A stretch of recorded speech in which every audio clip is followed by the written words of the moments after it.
Good afternoon and welcome to the Catalyst seminar. My name is Tony David. I'm the director of the Institute of Mental Health at UCL, the IOMH. The IOMH is a virtual institute that aims to bring together all of the people interested in mental health research throughout the university and partners outside. And the idea is that we come together and we share information and learning, form collaborations, and this seminar series exemplifies that ideal. It specializes in the mental health of children and young people, which is obviously a key priority area for us and in mental health. So we've got a great program for you this afternoon. The format is going to be some fairly short talks with perhaps a few questions available for the speakers. If people want to put those in the chat, I can put them to the speakers, and then we're going to have a discussant.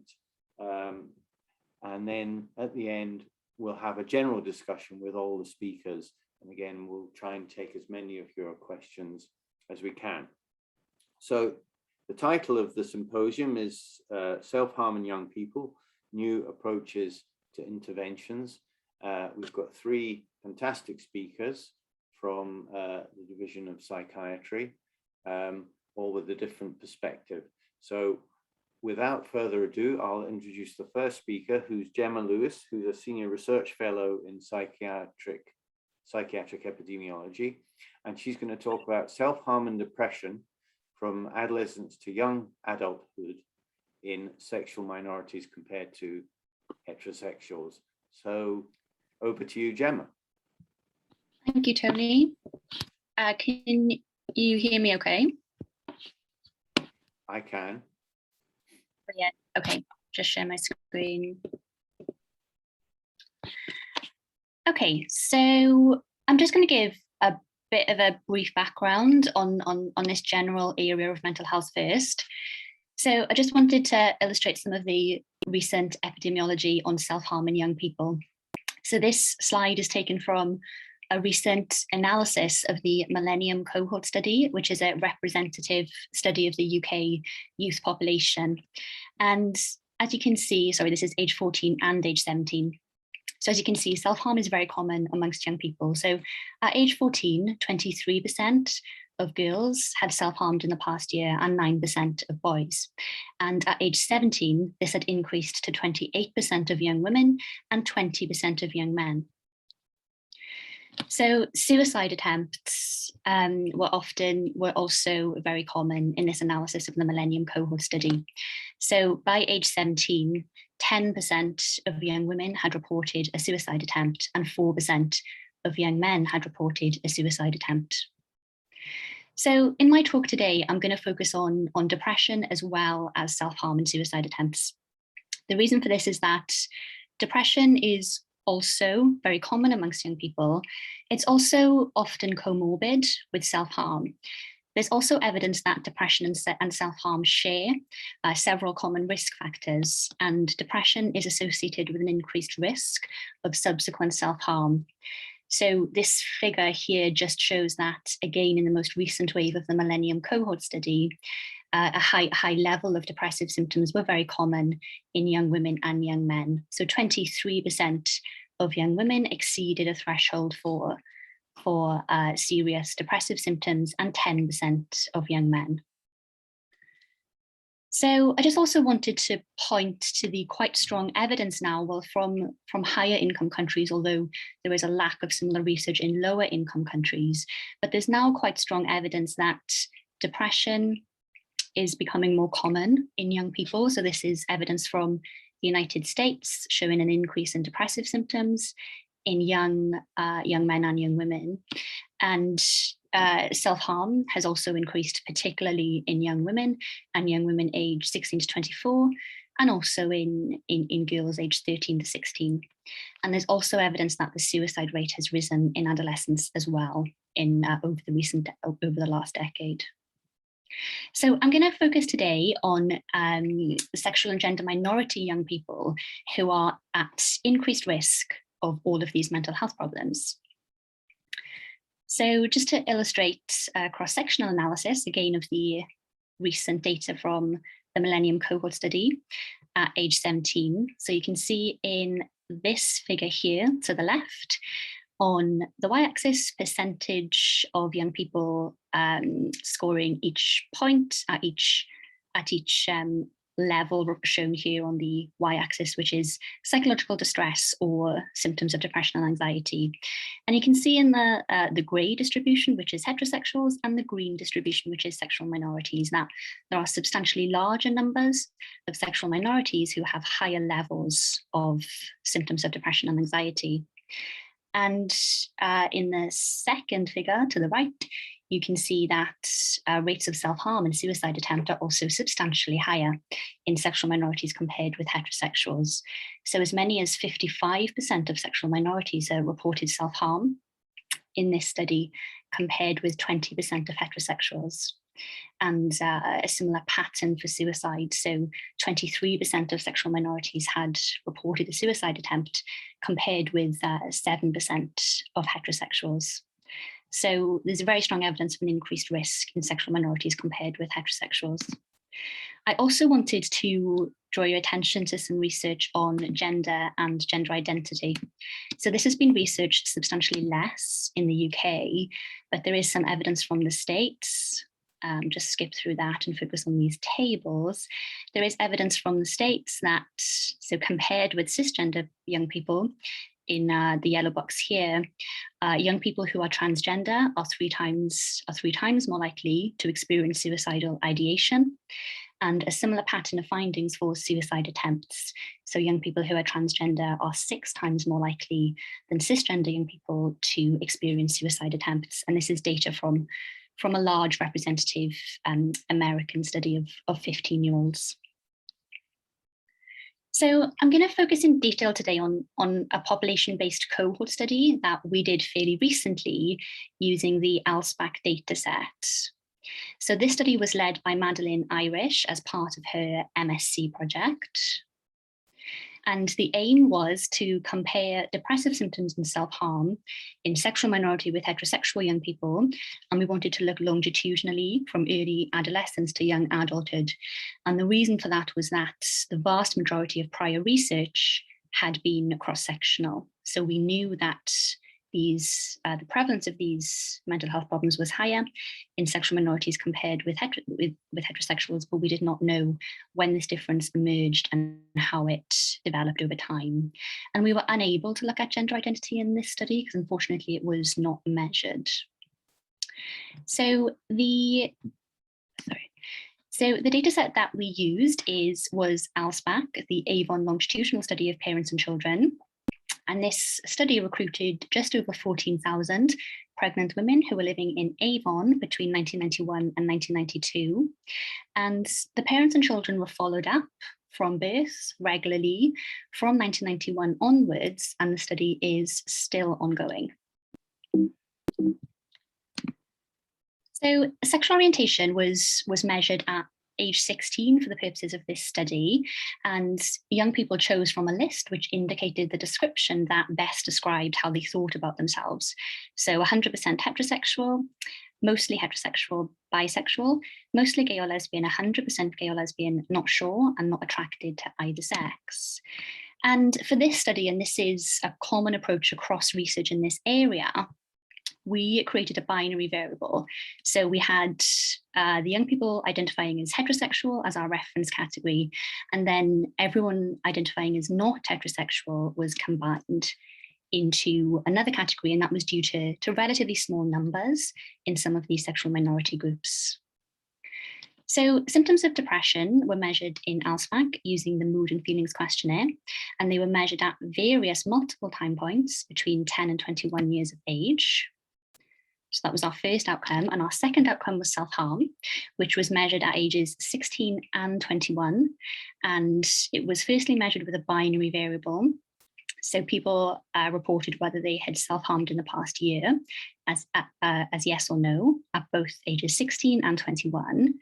And also at age 21 only, there was a categorical variable which asked about lifetime self-harm that had or had not involved suicidal intent. So young people were coded as either having never self-harmed, having self-harmed but never with suicidal intent, or as having self-harmed and at some point the self-harm had involved suicidal intent. We adjusted for sex, age at the time that the exposure was measured, and maternal education and social class. So we had just over 4,800 adolescents who provided data, and 13% of these young people, so just over 600, were classified as a sexual minority. And I'm going to present the results first for depressive symptoms. So what we found was, so here we've mapped the trajectory of these symptoms over time in the heterosexual group shown in blue, and also in the sexual minority group, which is shown in red. On the x-axis, we've got the various ages, so going from age 10 all the way up to age 21. And on the y-axis is the average or mean depressive symptom score. And this line here indicates when sexual orientation was measured, and that was at age 16. So we looked backwards at the history of depressive symptoms and also forward at subsequent depressive symptoms. And what we found here, which was sort of surprising, but has also been shown in a cohort study in the States and also in the Netherlands, is that depressive symptoms were higher in the sexual minority than the heterosexual group from as early as 11 to 12 to 13 years of age, and the depressive symptoms increase to a larger extent in the sexual minorities, and this difference persists all the way up into young adulthood. And what we found for self-harm, which we looked at age 16, shown in this column here, and at age 21, shown in this column here, was that the prevalence of self-harm was 9% in heterosexuals at 16 and 22% in sexual minorities. And this led to an odds ratio of 4.88. And at age 21, we found that there was no difference in the risk of self-harm in sexual minorities compared with heterosexuals. So 6% of heterosexuals had self-harmed and 16% of sexual minorities, with an odds ratio of 5. And with the self-harm with suicidal intent, which was only reported at age 21 and was referring to lifetime or ever, we found that 4% of heterosexuals reported self-harm with suicidal intent, compared with 14% of sexual minorities, and leading to a risk ratio of 4.5. So why do we think we observe these findings, which tend to emerge early in adolescence and persist into young adulthood, and also across the whole of the life course, actually? So the main theory and obviously the most likely explanation is exposure to homophobia and biphobia. And I also wanted to mention transphobia in this slide as well. So this leads to exposure to bullying, stigma, prejudice, and discrimination. It's also important to measure exposure to microaggressions, which refer to everyday statements which are hurtful, and what we refer to as heteronormative and cisnormative environments. So this really means environments which don't promote inclusivity, positivity, and acceptance of diverse sexual and gender identities. So these findings also point to the importance of prevention and early intervention. So to follow up these findings, we worked with a young person's advisory group, so sexual and gender minority young people, in collaboration with the McPin Foundation, to figure out strategies for how to prevent the early emergence of these mental health problems.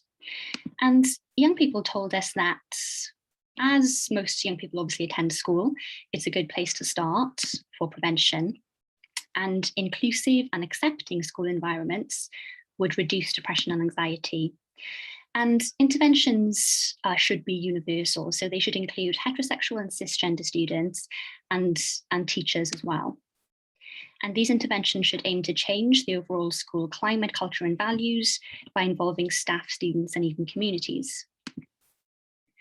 So we are now working on a Welcome Trust project, which is part of the Active Ingredients research program. An active ingredient refers to any aspect of an intervention that makes a difference. And this research program is interested specifically in anxiety and depression in young people. And the active ingredient that we are focusing on, which has stemmed from the research I've just presented, is promoting inclusivity and acceptance of diverse sexual and gender identities in universal school-based interventions.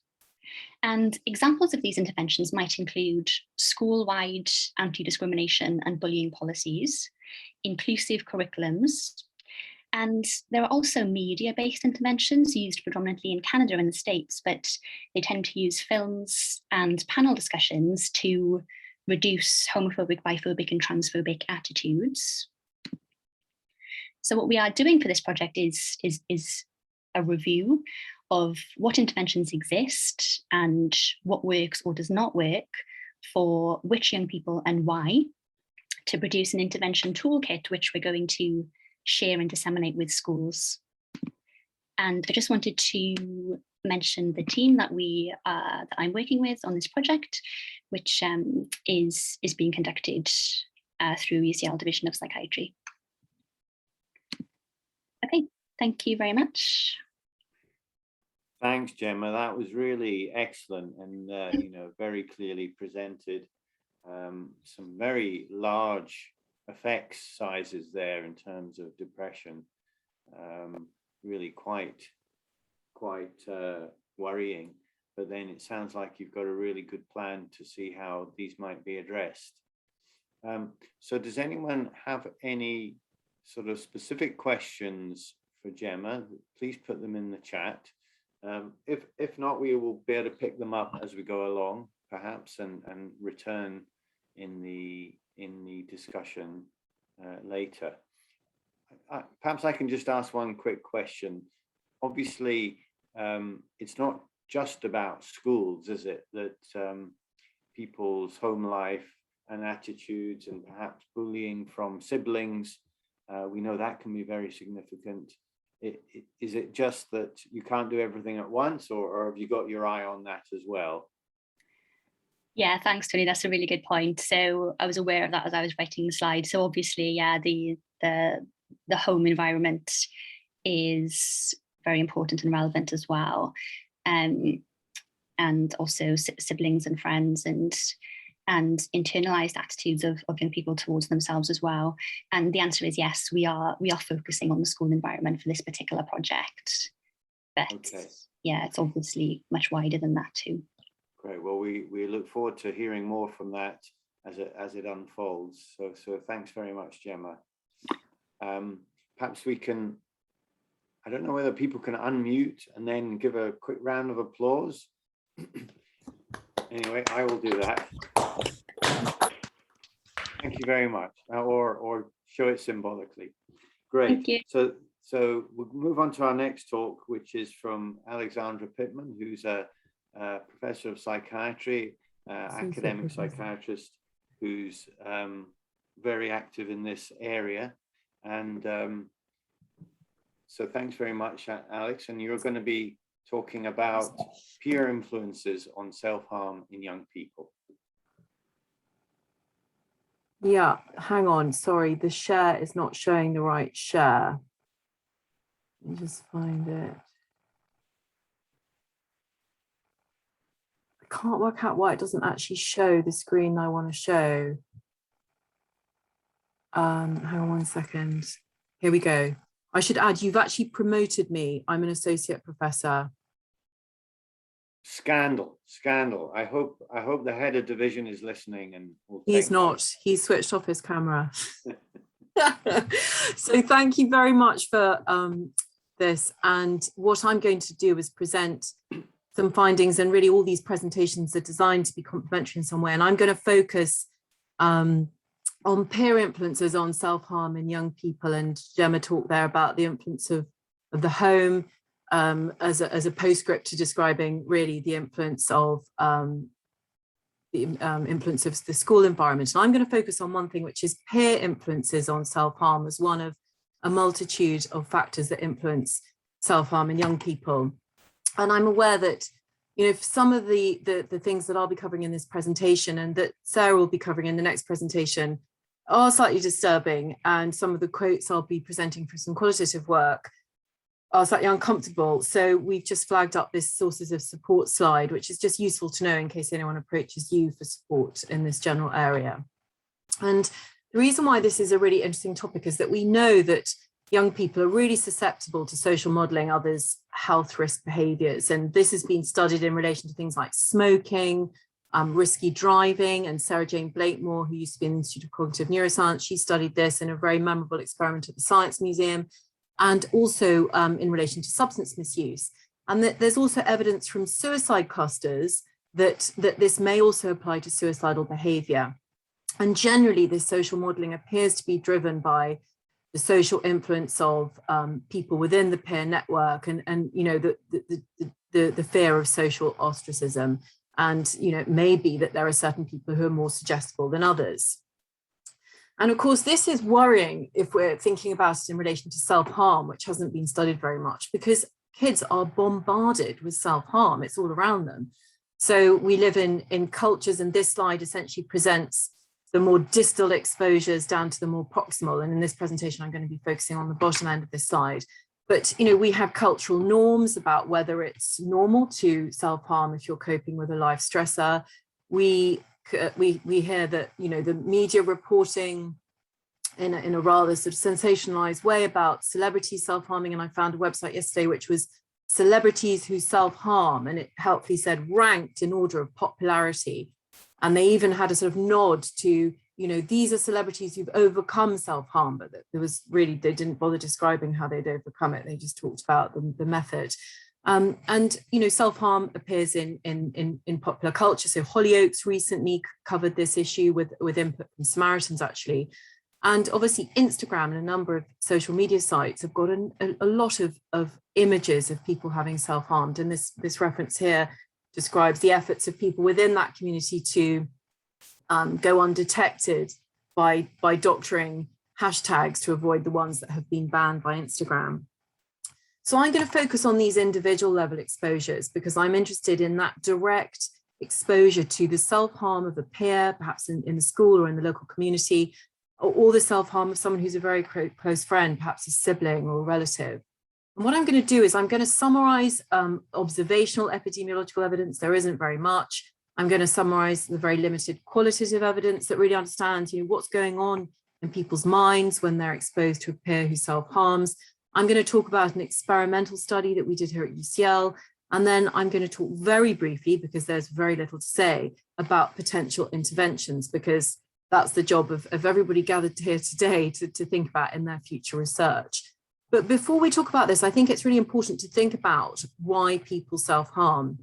And in her presentation, Gemma talked about the proportion of those who self-harmed who had done so with suicidal intent. And we know that there is a group of people who self-harm because they had attempted to take their lives. But there's also a group within the community of people who self-harm who have no intent to self-harm. And if I was giving this presentation in the US, I might talk very specifically about non-suicidal self-harm or non-suicidal self-injury. Whereas here in the UK, we think about self-harm as a unitary phenomenon, really, where some people might have suicidal intent, some people might not, but we, by convention, consider this all together. And this study by Klonsky, who's a Canadian suicide researcher, he did a very interesting study where he looked at the different functions that people describe in relation to self-harm. And his team described these intrapersonal functions. So we are aware that most people who self-harm with non-suicidal intent, this is a way for them to regulate their emotions. And for them, they describe it as really very helpful. And it might help them to enact anger against themselves. It might help them if they're dissociating. And for some, they actually describe it as a way of stopping themselves from making a suicide attempt. So you can see how those are quite important functions for people who self-harm. And there's another category of function, if you like, where people will describe, and this is more concerning, I suppose, is this idea of peer bonding and fitting in with others. And that's something which we can look at in terms of explaining social influences on self-harm when you're exposed to a peer who self-harms. So I've got one lone slide describing the epidemiological evidence. And this is actually 2 systematic reviews which showed that after exposure to an adolescent peer's self-harm, there is an increased risk of suicidal thoughts and of self-harm. But of course, these are observational studies at the population level. And what we don't really know is what's going on in the minds of those people who observed their peer self-harming or heard their friend talking about having self-harmed. So I've got 2 slides here presenting the qualitative evidence. And this was a study done in London with a sample of young people.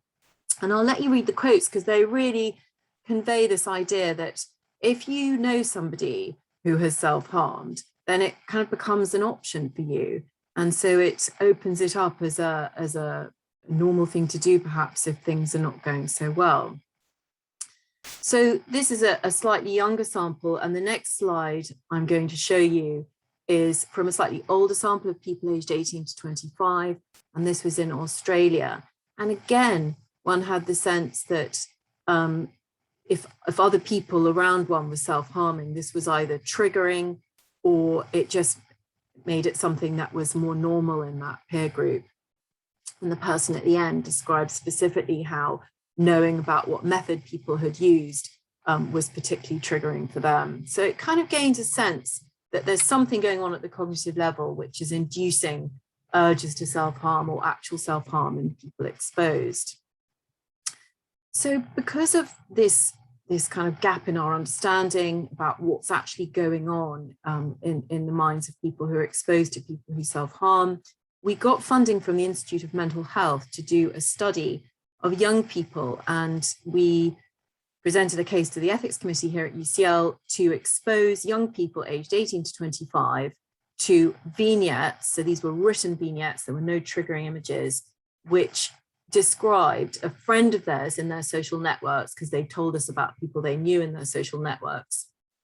And they described these people, this individual having self-harmed, and we measured their urges to self-harm before and after that exposure. So I'll just explain it in more detail. So, and these findings are unpublished. And we did this as a national study. It was during COVID, so we had to go national, but that was actually quite positive. And we were able to do the whole thing online. And Millie Lowther, who was our research assistant pictured here, followed a very strict risk protocol, because obviously there was a concern that in inducing self-harm in people, that this was potentially risky. And so as part of this experiment, we invented what we called a washout intervention. And this was a written vignette, which instead of presenting a friend of theirs in their social network having self-harmed, this friend, in response to a stressful thing that had happened in their life, was actually using an app and telling and describing how this app was really helpful for managing their distress. So that was something that we wanted to do at the end of the experiment to neutralize the potentially damaging exposures that were involved in the experiment. But we were also interested in measuring urges to self-harm before and after the washout intervention to see if it actually worked. So we recruited young people across the UK. We measured their suggestibility, and we asked for details of 3 different people in their networks. And we wanted to know of somebody they admired, somebody they didn't admire but particularly much, they felt quite neutral about, and somebody else who they felt quite neutral about. And then we exposed them to these written scenarios, and we exposed them to 2 self-harm scenarios. So this was a friend that they admired who was self-harming in response to something stressful going on in their lives, and somebody who they felt neutral about, as we wanted to see whether or not there was a difference between those 2 exposures. And then at the end, we gave them this washout. And as I mentioned before, we measured their urges to self-harm before and after each. We had a sample of 97 young people, and we did find that after exposure to peer non-suicidal self-harm, that in the moment their urges to self-harm did increase. And that supported this hypothesis we had that these peer influences on self-harm were detectable. And we also found that seconds later, after exposure to this washout intervention, the scores restored to baseline. And we did find that when we looked at whether the admired peer had more of a kind of inducing effect than the non-admired peer, we did find that the admired peer did have a stronger influence on urges to self-harm. But interestingly, we found that no evidence that their degree of suggestibility had any relationship to the degree to which they reacted to any of these scenarios. So that was quite disappointing, actually, because it meant we couldn't really risk stratify people based on that characteristic.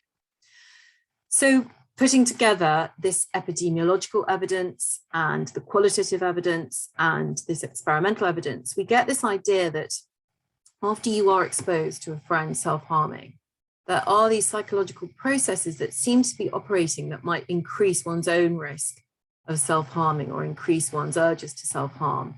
And I've listed a few explanations here, but also highlighted that we really do need to take account in these studies of the genetic similarities between friends. So we know that birds of a feather flock together. So people in friendship groups tend to be quite genetically similar to each other. And it may be that people who self-harm tend to congregate together in groups. So it's very important to take those genetic similarities into account in studies of this kind. So these are the key gaps that I'm very keen to address, is to really understand those cognitive processes by also taking into account the role of shared genetic traits. And we didn't find suggestibility to define our vulnerable groups, but there must be other factors out there. And of course, the key question, and this relates to the overarching theme of this seminar, is how do we intervene? And of course, there are two main approaches to this, either at the individual level, and this evidence suggests that that would involve targeting people who've been exposed to peer self-harm and trying to think of a way of socially modeling alternative coping strategies. And I've got a small grant to work with the Cameron Grant Memorial Trust to co-produce with a team of young people something that might be targeted at people who know people who've self-harmed. And actually there's an app in the NHS Apps Library called Distract, and that involves kind of helping people to understand their own urges to self-harm. And again, thinking about safer alternatives to self-harming. And Sarah's going to pick up on that in her talk. And last month in the British Journal of Psychiatry, they published some media guidelines on reporting non-suicidal self-injury. And I think these are well worth reading, particularly because they highlight this point about how it's important to highlight stories of recovering and people using alternative approaches. So my take-home messages are that the evidence presented here seems to suggest that young people may be vulnerable to social influences on self-harm. And as I mentioned, they're bombarded with these exposures in the media and in their social networks and online. And we do really need a lot more work to understand their underlying cognitions. I've highlighted two approaches to addressing these social influences, but really the field is open to all of you to try and understand how on earth we can address this specific risk factor.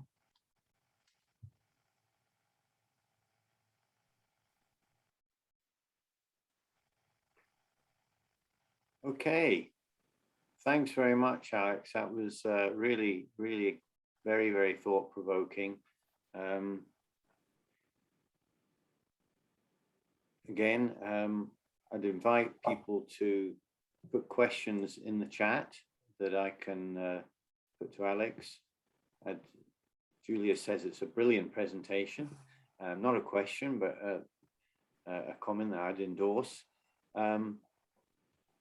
I guess my question might be, how useful do you think it would be to actually, well, can't think of the right word. Obviously, we want to discourage displays of self-harm and images of self-harm, but to actually, you know, prevent them, or more than prevent them, to sort of render them socially unacceptable in a way that might be quite harmful for some individuals involved, but in terms of the population may have a net beneficial effect. What do you think about that? I mean, it's ethically really problematic, because you could infer from this presentation, if you self-harm, do not tell your friends. But that's ridiculous, because it runs against so many media campaigns about talking about your problems. But of course, we're well aware of the problems with those campaigns, is that it becomes incumbent upon young peers to really take the burden of their friends' mental health problems. So I think we need to think about this systemically and think, if a young person self-harms, they may need some help, and actually it may be appropriate for them to speak to their friends. But if both individuals in that dyad were supported by other information which would help them both think about alternatives, then I think that would be more helpful than them kind of worrying that they can't confide in their friends, or feeling burdened and also feeling triggered by their friends' self-harm. And I think this kind of research can be quite alarming for parents and teachers, but I think if we can communicate it responsibly, we could try and find, and that's what I'm trying to do with the Cameron Grant Memorial Trust, to try and publicize resources that can support both partners in that relationship. Yeah, and I think just time for one quick one. Gemma Copsey and others are saying, what is the implications from this research for CAM services, especially inpatient units, where this is sort of hotbed of exposure? Yeah, I mean, I think that's been that's been an issue that inpatient services have been grappling for a long time, whether CAMs or general adult.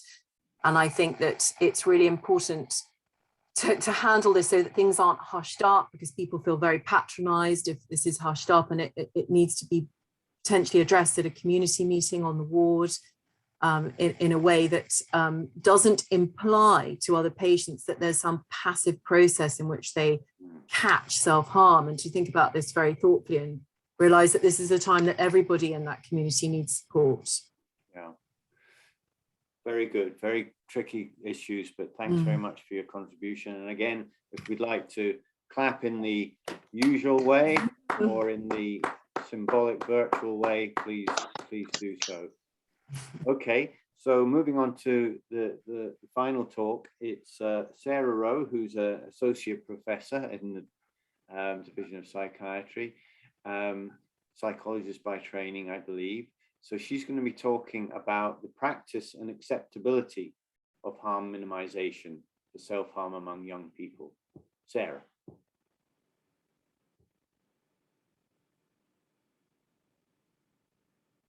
It helps if I unmute myself. At least I hadn't started talking yet.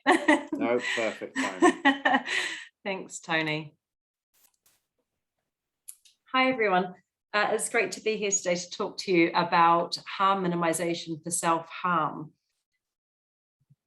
And just to say that the majority of health risks associated with self-harm relate to the dangers of permanent injury or infection, such as scarring, liver failure, and irreversible damage to tendons and nerves.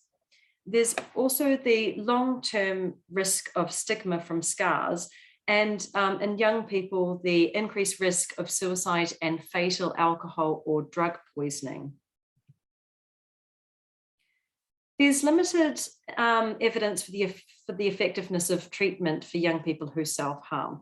So most of you are probably aware that a Cochrane review, an updated one, came out in March this year, and that found that there's some evidence of effectiveness for DBTA for adolescents, but there was very little beneficial effects found for individual CBT, mentalization-based therapy, group-based psychotherapy, enhanced assessment approaches, compliance assessment enhancement approaches, family interventions, or remote contact interventions. But then this review was quite limited by the evidence available, because there are few trials available, and those that have been conducted tend to have very small sample sizes. So there's a good possibility that some of these treatments may have some beneficial effects. Within the NHS, though, it's not unusual to come across preventative or restrictive strategies under the premise that it will reduce self-harming behaviour. So preventative or restrictive strategies might be administered via no harm contracts, the threat or actual withdrawal of treatment in outpatient services, intensive one-to-one observations where a nurse stays with a patient 24/7 or does periodic checks in inpatient services. But practices based on control and prevention haven't actually been shown to be effective. and may in fact exacerbate the behavior.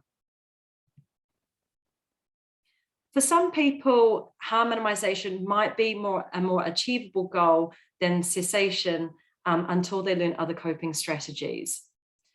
Harm minimization, otherwise known as harm reduction, is when you're focusing on reducing the negative consequences or the harms of the behavior rather than the behavior itself.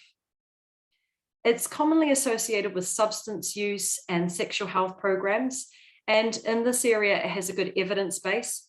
And the use of these techniques has led to reductions in risky behaviors and blood-borne diseases such as HIV and hepatitis C. Within the context of self-harm, harm minimization may include providing information on basic anatomy and physiology. So, for example, teaching someone how they can self-injure without hitting major arteries, access to clean implements or first aid kits, or teaching someone about wound care, a self-harm report card that may help with any feelings of embarrassment or anxiety when people are help seeking at the GP or A&E reception, and not self-harming whilst under the influence of drugs and alcohol. Other strategies that have been included under harm minimization, but perhaps are a bit contentious or under dispute, actually more well-known ones such as distraction or substitution techniques. So this might include drawing on yourself in red pen to simulate kind of the visual appearance of blood, or drawing butterflies, pinging elastic bands, holding ice, kicking and punching a pillow. So these techniques are probably the ones that people have heard more about when they've heard about harm minimization. But how acceptable are harm minimization techniques to young people who self-harm? And the answer is, we don't know. There are no randomized controlled trials or cohort studies.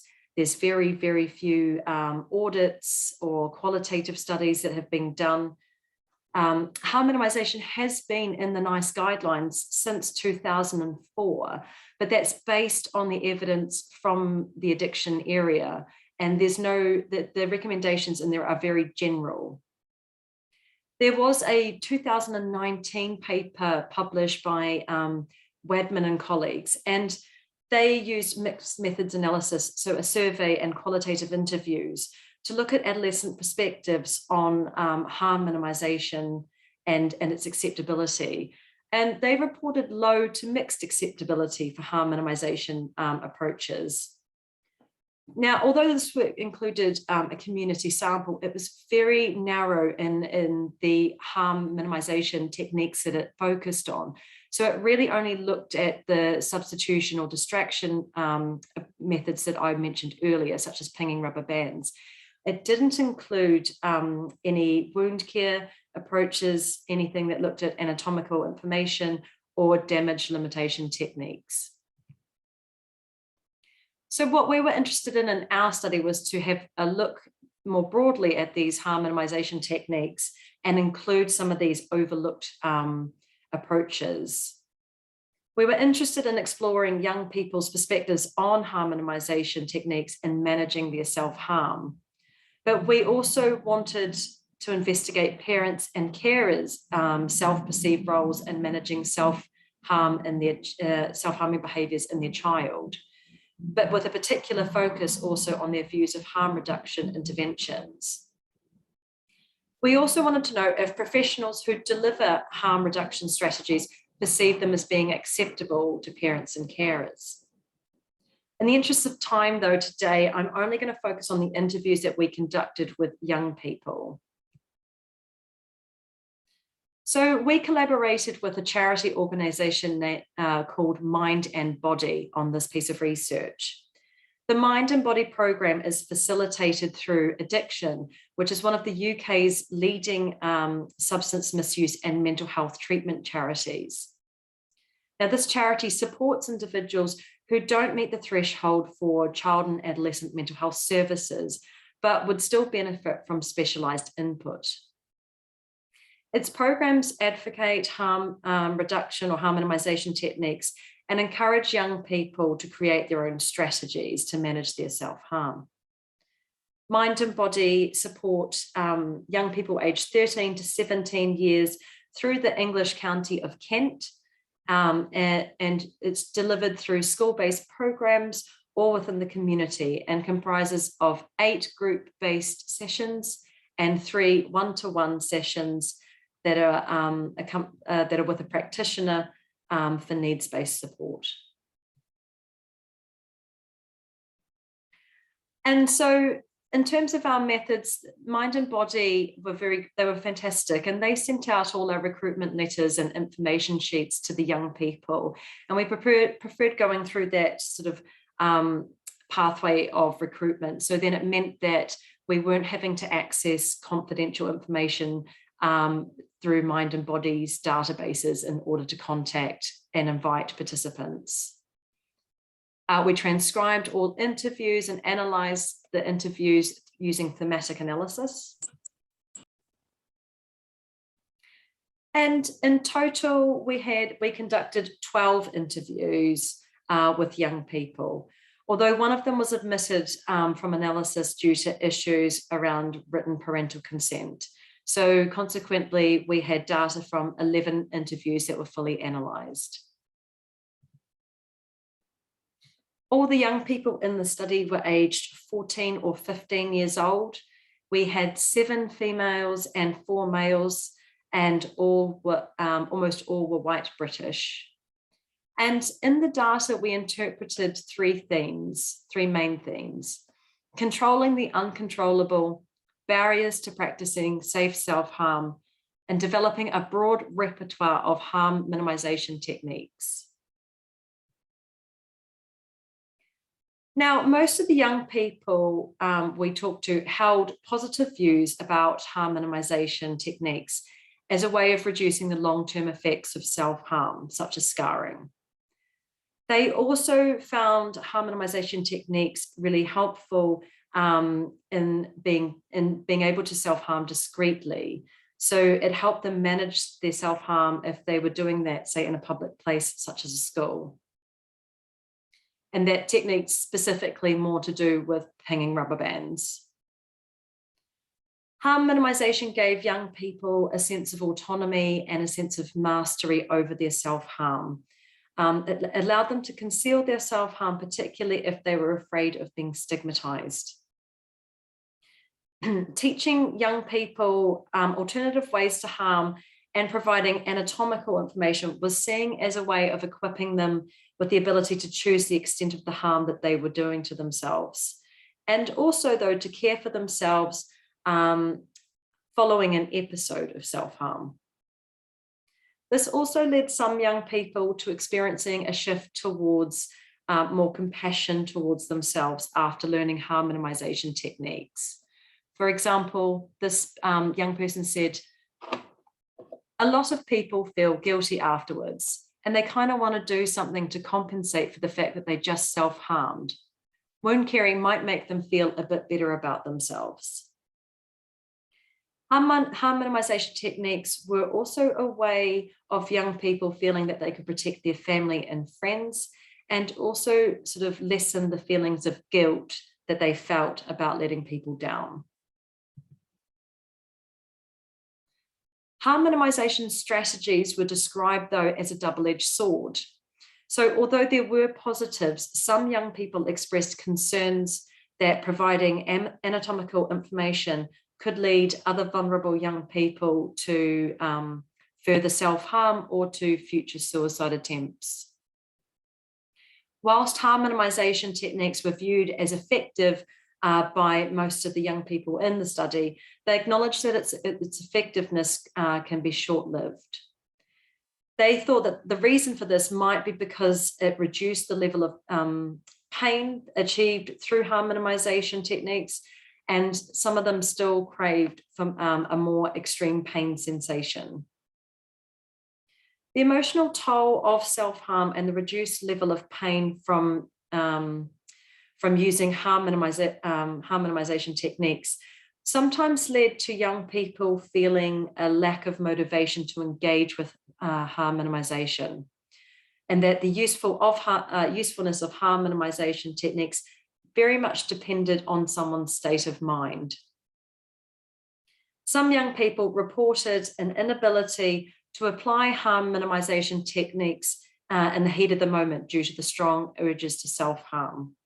So these urges may have stopped them at the time from, say, cleaning their instruments or equipment, or paying attention to what part of anatomy in that they were cutting in that moment. And a quote that was said by one of the young people: "I'd self-harm either when I was very angry or really depressed, and reducing harm is not what I was thinking about." All of the participants talked about distraction techniques that they use to reduce urges to self-harm.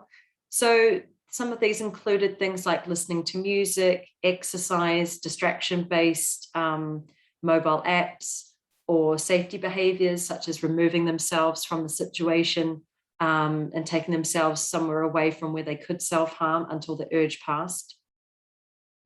Substitution methods were also used that we talked about earlier. So for example, drawing on their skin to satisfy their need for visualizing physical damage.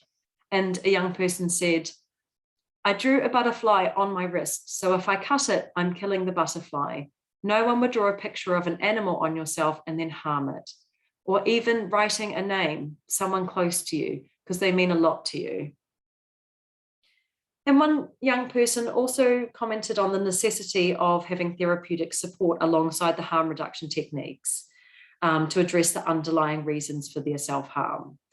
They said, harm reductions reduce the intensity of the self-harm, but it doesn't really get rid of the urges.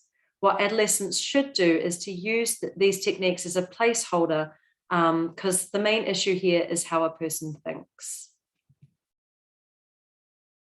So I guess the take-home messages from the research is that it largely looks like most of these harm minimization techniques are acceptable, particularly the ones focused on wound care and infection prevention. All of the young people identified these as being really useful and valuable. They reduce the risks and long-term effects, or seem to reduce the long-term effects of self-harm, and also provided autonomy and self-compassion to young people who were self-harming. But there are still issues. So there were mixed views on some of the other different types of harm minimization techniques, particularly around providing anatomical information and whether or not this is safe. And there were mixed views on the helpfulness of substitution and distraction techniques. And it was thought that harm minimization techniques are have largely short-term effects and may not be as easy to engage in when someone's self-harming in an impulsive way. Now, we recruited from a defined help-seeking population who were receiving support from Mind and Body. And obviously Mind and Body operate from a harm reduction framework. So the people that are receiving their services might be more well-disposed towards harm minimization than other people, and might be more actively engaged with the practitioner support. So all of this might introduce a response bias to the data. And also our sample was comprised only of white individuals and lacks diversity in its voice and perspective. So we need further research to get more perspectives from people from ethnic minority backgrounds. And I guess just finally where this could go, it would be really helpful to have perhaps a conceptual framework and more clarification on how harm minimization is defined, and whether or not this also includes distraction and substitution techniques. We really need some feasibility studies on harm minimization for self-harm in different settings, because the acceptability and practicality of this intervention may be very different in community samples versus inpatient settings. And also eventually we need a trial to determine its effectiveness. And ideally it would be good to include some patient-reported outcome measures in this. So we're not just getting a crude measure of repetitive self-harm, but also looking at things like control and distress. And this is the wonderful team that have helped with the research and the paper that this research is based on. Thank you. Thanks very much, Sarah. Really interesting and sort of, you know, quite delicate matters that you're dealing with there. Really important. So it'd be welcome for people to raise questions in the chat for Sarah and the other speakers.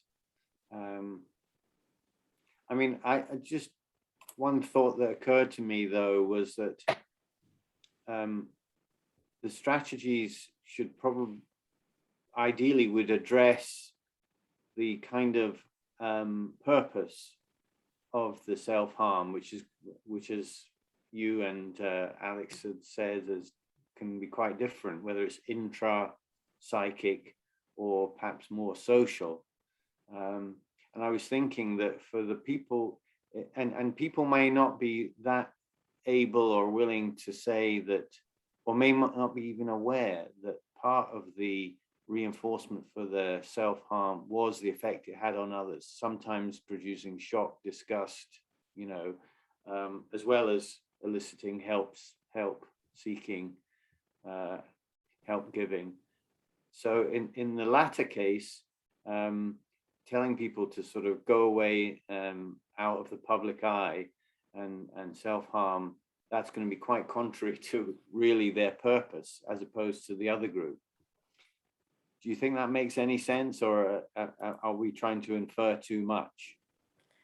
No, I absolutely understand what you're saying. This is really controversial, and I definitely by no means, and should clarify that harm minimization techniques, and as prescribed in the NICE guidelines, are meant to be used in conjunction with therapeutic support. So it's supposed to be used alongside some sort of probably psychotherapy, because these are really interim measures to help someone manage their self-harm ideally while they're learning other coping strategies. So ideally, you know, this wouldn't be someone necessarily going off and using them by themselves. But I think we do have to acknowledge that for some people, this might be something that becomes a bit more of a long-term solution if they don't get those strategies and aren't receiving support, because there is obviously difficulties at times in accessing treatment and support for self-harm.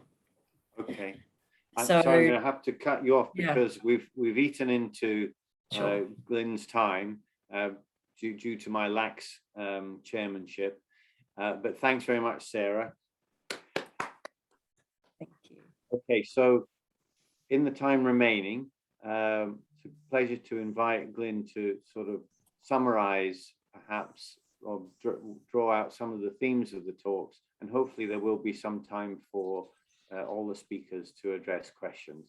Over to you, Glyn. Yeah, thank you, Tony, and thank you to Gemma, Alexandra, and Sarah for excellent and stimulating talks about you know, important area. And I suppose I'm never quite sure what discussants do, but I'm going to phrase it as a sort of series of questions, really, which seem to arise out of your presentations. And Tony's already stolen one, but I will carry on with all the others.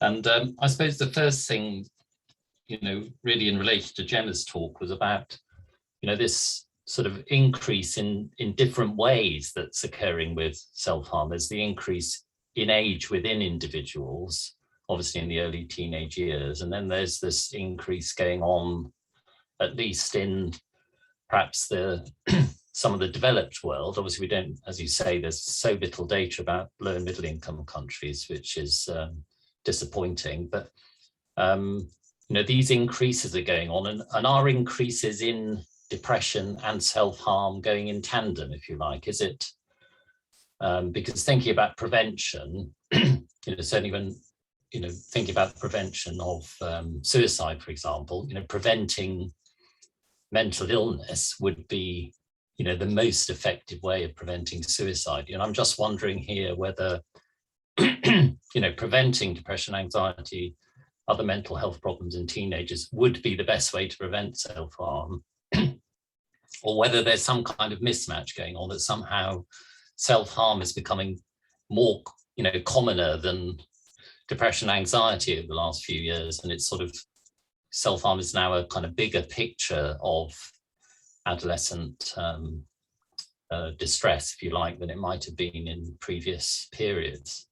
And perhaps related to that are the international differences, which, again, I'm not sure whether the data is there, but perhaps international differences could point out or could elucidate that sort of question as well, whether the links between self-harm and sort of mental health problems differ in different countries, or well, we heard recently, I think, in NIOMH conference about self-harm in Sri Lanka, where the actual, the death rate from self-harm was extremely high because of the methods that we use there.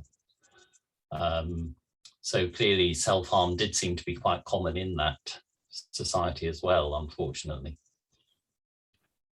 But moving on, I suppose, in terms of the sort of peer influence, is the, I suppose this implies a sort of clustering effect, and maybe it is related to this idea that maybe self-harm almost has a kind of life of its own beyond the kind of distress which is underlying the self-harm, that somehow, given similar levels of distress, seeing, having your friends or seeing on Instagram episodes of self-harm might sort of increase the risk almost independently of the distress that you might be feeling. And I also wondered to what extent self-harm is made public to peers. Is it a kind of secretive activity, at least amongst some people, or do how many of us, of their friends will know about episodes of self-harm, I suppose, or is it kept quite private? Because you all mentioned the stigma of it, but of course, as Tony alluded to earlier, there's also this issue about communication as well, isn't it? That I think for some people, self-harm is a way to to communicate their distress in a way which kind of does make people sort of stand back, family perhaps, or friends, and think, oh yeah, that is very, very serious. Perhaps we haven't recognized the distress of this young person. This idea of harm minimization is really interesting, that Sarah talked about, and I suppose Sarah's sort of presenting it as part of the picture rather than a kind of solution in its own right, and I think that's obviously an important principle. And I also wondered about sort of different types of self-harm, and to the extent to which young people kind of maintain, if somebody adopts a particular types of self-harm, whether they sort of consistently use that method of self-harm, or whether they switch methods, because clearly there are different implications, I presume, for the harm minimization approach, depending upon that. And knowledge is this area, from a suicide prevention point of view anyway, would be regarded as a bit of a dangerous thing. There's a lot of evidence from the suicide world about the availability of methods, and I suppose you could include knowledge in that as actually increasing suicide rates, which of course is the harm that we want to minimize most, if you like, from the self-harm that you talk about.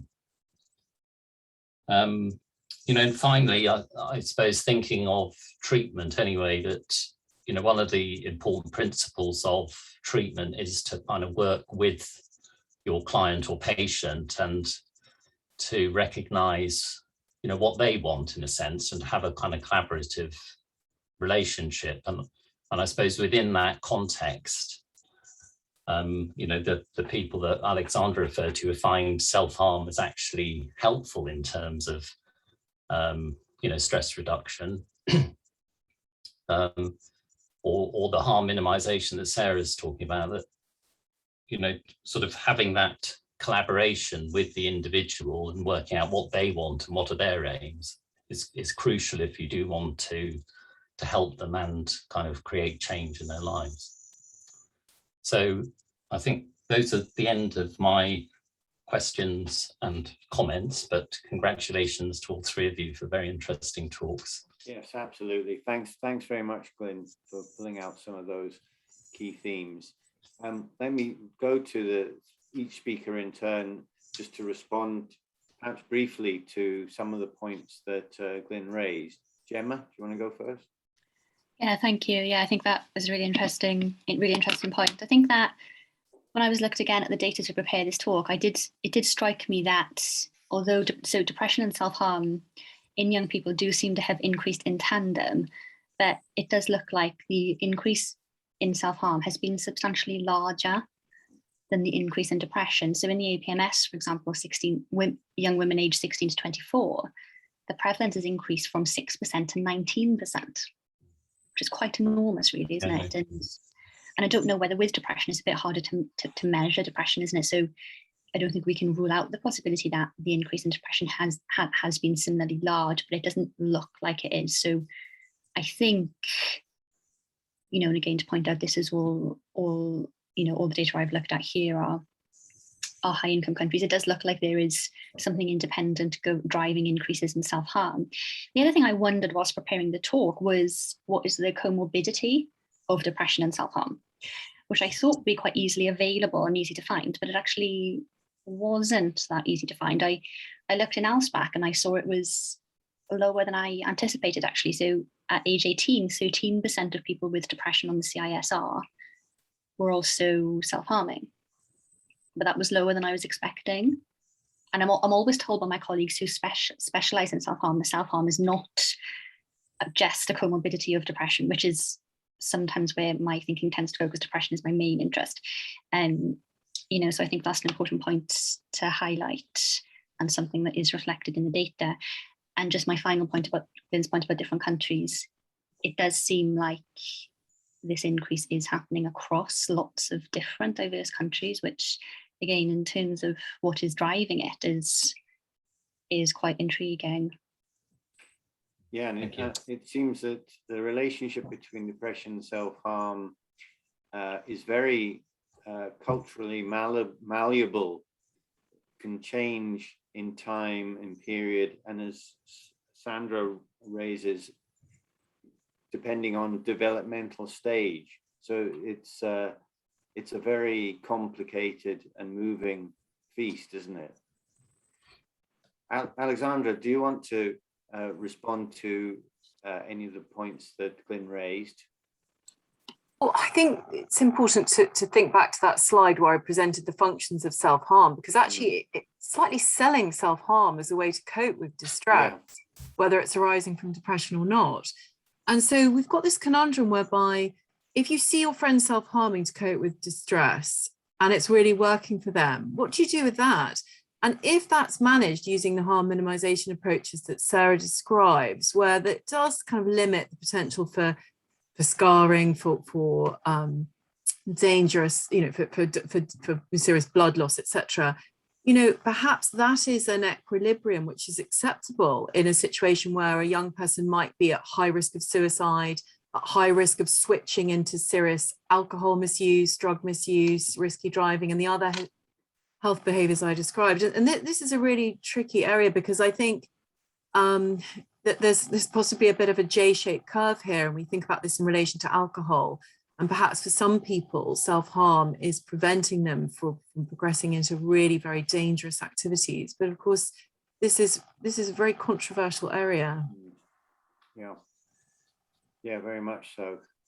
Thanks for that. Sarah, did you want to respond to some of Glyn's points? Yeah, I guess sort of addressing what, continuing from Alexandra and touching on what Glyn said. I mean, harm minimization techniques are very controversial, but there are some people that do use self-harm as suicide prevention. And so there's this tendency to just kind of use restrictive or preventative practices and want people to stop, but people might not be in that position straight away. So this, it's whether or not it's useful as an interim measure while people are getting those other coping strategies. But I mean, obviously I take Glyn's point, the fact that on the flip side, you've got to be very careful. And that's what was coming out of the data, is that you also have a vulnerable group. So if someone is suicidal and then impulsive and has an awareness of these techniques, you're in potentially quite a lethal, dangerous situation. So it is, what we don't really understand yet is about who these techniques might be appropriate for and how they might be used. And Glyn was also touching on the fact that different self-harm methods might mean different things with different harm minimization techniques. And I think that's also accurate. And my understanding is that people quite often will use, the same sort of technique, but they might also have a couple of techniques that they use. So they might switch between different ones. And with something like harm minimization, they don't, particularly like in the NICE guidelines, there's no way to safely self-poison. So that's one way that people wouldn't be able to use harm minimization techniques if they were using that method. So I think we definitely have to look at who it's appropriate for and how it would be used. But it is something that comes from a lived experience background. So this has come from people wanting this and not being available necessarily through kind of health services. So yeah, I think that is useful to think about when we think about how we engage people in different interventions. Yeah, very important. Thanks for that. So lots of good questions coming through the chat. I hope that perhaps the speakers will be able to deal with some of these offline.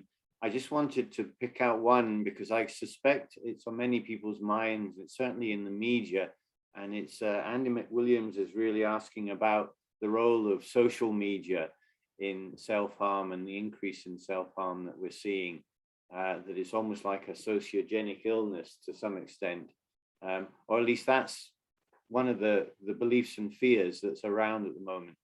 Perhaps any of the speakers might want to comment on the evidence for or against. I mean, I think both, because Sarah's just done a very interesting review on, peer support for self-harm online from people who do self-harm. And the people in this systematic review, it's hopefully going to be accepted very soon. They describe these really clear benefits of using the internet to access support, and they were really clear of the potential drawbacks, and they themselves suggested ways to manage those. So again, it's one of those things. Yes, there's evidence that people can go onto the internet looking for ways to help themselves when they self-harm, and like eating crisps, you tend to sort of go further and further and further, and you end up looking at some really kind of horrible content. But there is a lot of good stuff on there. So I'm going to sit on the fence with that one. Yeah. I absolutely agree, though. I think that it's very mixed. Where their focus is always kind of on the negative, but this is also a group who might not be sharing this information with other people. So this is potentially a way of them accessing support in a much more anonymous way, in a way they feel quite safe. So I think the focus is on the negative, and there's definitely negatives out there, but there are also benefits that can help people. I was just going to add to that by saying that my understanding is that, the latest, perhaps highest quality study that we've got, the largest study that we've got, and I appreciate it's difficult to measure exposure and use and content of what people do on social media, but I think that larger study has tended to show there isn't strong evidence that exposure and more time spent on social media increases the risk of mental health problems. But just to caveat that with, it is difficult to measure, and I'm not sure there's been a large longitudinal study which has measured the exposure particularly well, but I think at the moment the evidence isn't that strong. Okay. All right. Well, look, I think we've run out of time. I'd just like to thank all of the speakers for really very condensed, concentrated, and very high quality talks. So thanks for Glyn for picking out some of the themes. I see Essie's joined us, and thank her again for initiating this whole series of seminars, which I thoroughly recommend. We've got a very good level of audience, and I'm sure you'll continue to look into this seminar series going forward. But for today, thank you very much, and goodbye.